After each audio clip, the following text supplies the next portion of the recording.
नमस्कार दोस्तों, Rajpati channel Bhojpuri song में हार्दिक स्वागत है आप सभी का। देवी का पचरा गीत है, कैसा लगा कमेंट में आप लोग जरूर बताइएगा हमें।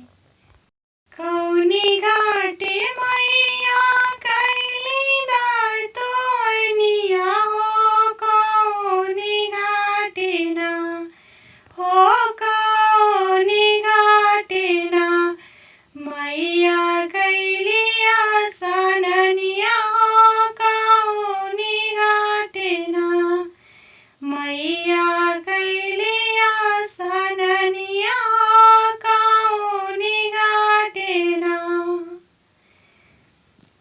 पूर्व घाटे मैया कैली दातु अनिया हो, पश्चिम घाटे ना पूर्व घाटे मैया कैली दातु अनिया हो, पश्चिम घाटे ना हो, पश्चिम घाटे ना मैया कैलिया सननिया हो, पश्चिम घाटे ना मैया कैलिया सननिया हो, पश्चिम घाटे ना।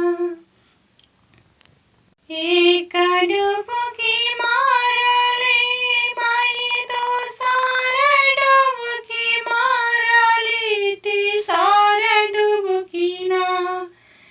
एक डुबकी मारली दोसर डुबकी मारली तीसर डुबकी ना।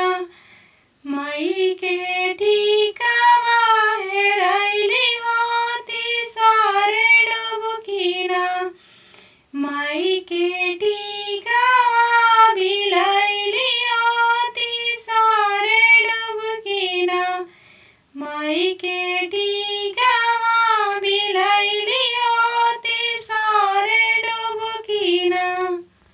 मोरे पिछुआरवा मलावा भैया तवा निकाली देउना।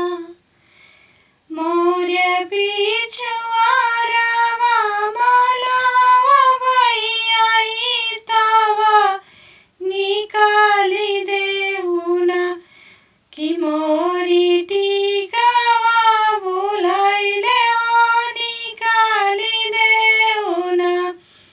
मोरी टीकावा बिलाइले हो, निकाली देउना। माई के टीकावा बिलाइले हो, निकाली देउना। एक जाल फेंकले माला, दूजे जाल फेंकले हो, तीसर जाल ना। एक जाल फेंकले माला, दूजे जाल फेंकले हो, तीसर जलवना हो, तीसर जलवना। माई के टीकावा जुराइले हो, तीसर जलवना। माई के टीकावा जुराइले हो, तीसर जलवना।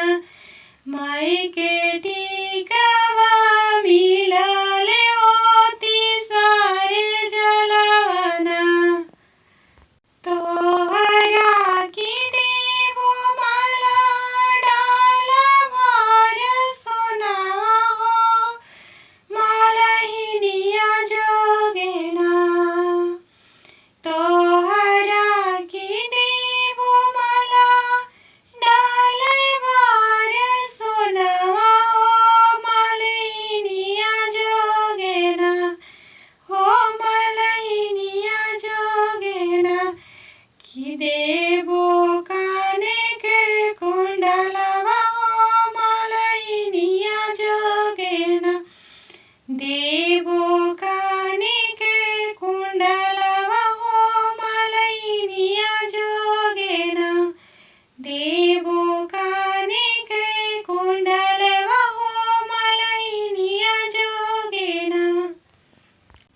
वीडियो अच्छा लगा हो तो प्लीज़ लाइक शेयर सब्सक्राइब ज़रूर कीजिएगा। धन्यवाद दोस्तों।